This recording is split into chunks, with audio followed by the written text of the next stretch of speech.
তো আজকে রাষ্ট্রের প্রতিষ্ঠানগুলোকে এতটা ভঙ্গুর করেছে, এখন প্রতিষ্ঠানগুলো তাদের স্বকীয় ধারায় চলতে পারছে না। পুলিশের কথা বলেছেন, এই কথা তো আমরা গত 15 দিন ধরে বলছি।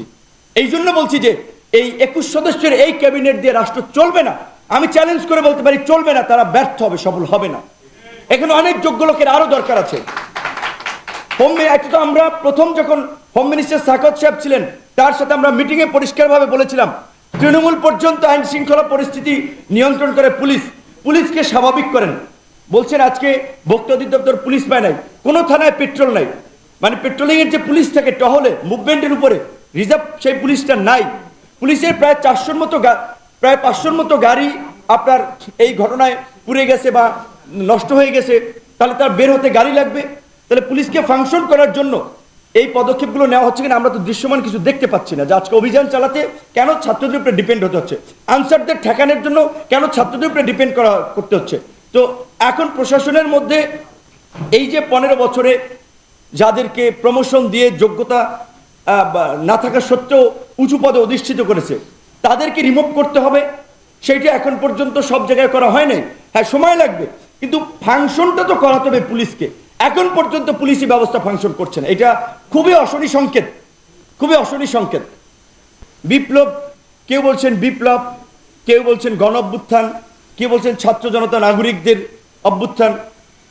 তো এখন সেটা নিয়ে এবার যারা একটু বুদ্ধিভিত্তিক লাইনে আছেন, নানান ধরনের ডিবেট আছে, বিতর্ক আছে। কেউ বলছে সংবিধান ফেলে দাও, প্রেসিডেন্টকে সরিয়ে দাও, নানান ধরনের একটা কথাবার্তা বলছেন।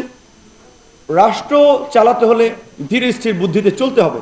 এখানে আবেগের জায়গা নেই, বাস্তবতার নিরিখে চিন্তা করতে হবে যে আপনার এই গভর্নমেন্টকে ইন্টারন্যাশনাল কমিউনিটি কিভাবে নিচ্ছে, দেশের আইন আদালত বা রীতিনীতির সাথে কতটুকু কিভাবে সাংঘর্ষিক হচ্ছে, অনেক কিছু মাথায় রেখে কিন্তু পলিসিগুলো নির্ধারণ করতে হবে। শুধুমাত্র আবেগ থেকে বললে হবে না। কেউ কেউ বলেছে না, আবু সাইদের মায়ের কাছে শপথ নেওয়া শহীদ মিনারের টিএসসিতে, এইভাবে রাষ্ট্র হয় না ভাই। এটা তো আপনারা বিচ্ছিন্নতাবাদী হিসেবে ট্যাগ দিবে যেটা একদল। এবং আপনার কি সেই রেভলিউশনারি বাহিনী আছে, সশস্ত্র বাহিনী আছে, যে আপনি এটা যদি বিপ্লবী সরকার দাবি করেন যে তাহলে তাদের আপনার বাহিনী তারা মাঠে থাকবে, বিকজ আইন শৃঙ্খলা বাহিনী তো অকার্যকর অনেক জায়গায় হয়ে যাচ্ছে, তারা আপনাকে প্রোটেক্ট করবে। 75-এর পরে যে কু পাল্টা কু, বিপ্লব প্রতি বিপ্লব হয়েছে, সেগুলো আবার হবে না। সেটার জন্য আপনার প্রস্তুতি। সামান্য আনসার ঠেকাইতেই ছাত্র জনতাকে লাগে। এই ছাত্ররা আন্দোলন করেছে, এটা ঠিক, বিভিন্ন রাজনৈতিক দলের সমর্থকরা ছিল।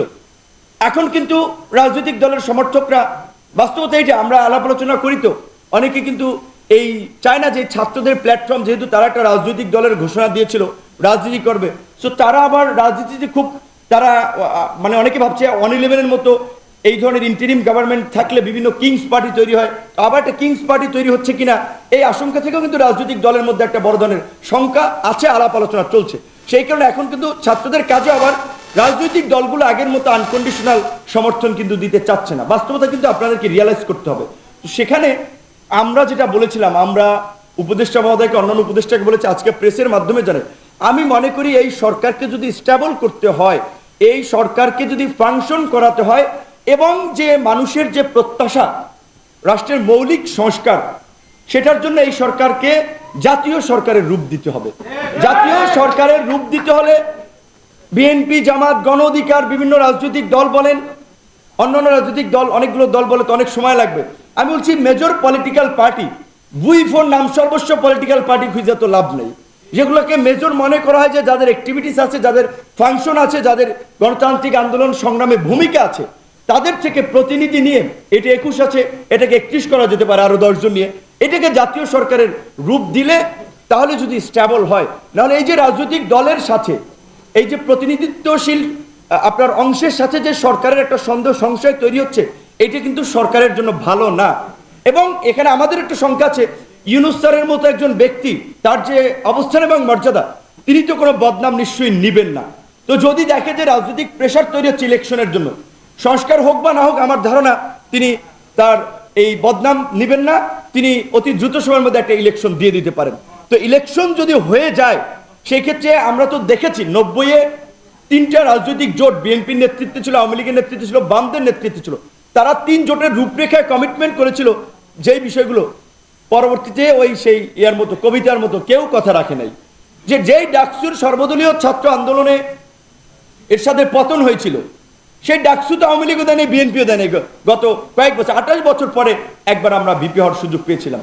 তো সেই ক্ষেত্রে যুব অধিকার এই মুহূর্তে যে একটা এজেন্ডা নিয়ে সামনে আগাতে চাচ্ছে, যে তরুণ ছাত্র যুবক তরুণদের মতামত রাষ্ট্র গঠনে নেয়ার জন্য তারা বিভাগীয় পর্যায়ে যে তারুণ্যের সংলাপ শুরু করতে যাচ্ছে, এটা অত্যন্ত সময়োপযোগী কাজ। আমি মনে করি যে এইটা তাদেরকে ছাত্র যুবকদের পাশাপাশি সমাজের চিন্তা সৃজনশীলতা নিয়ে যারা কাজ করে, সিভিল সোসাইটি কিংবা এহসান মাহমুদ ভাইদের মতো যারা সংগঠক তরুণ বুদ্ধিজীবী, তাদেরকেও এখানে কানেক্টেড করা দরকার। তারা সেপ্টেম্বর থেকে শুরু করবে, আশা করি তার মধ্যে দিয়ে তারা বেশ কিছু সংস্কারের চিন্তা ভাবনা তারা সরকারের কাছেও পৌঁছাতে পারবে। সরকার রাজনৈতিক দলগুলোর কাছে সংস্কারের প্রস্তাবনা চেয়েছে।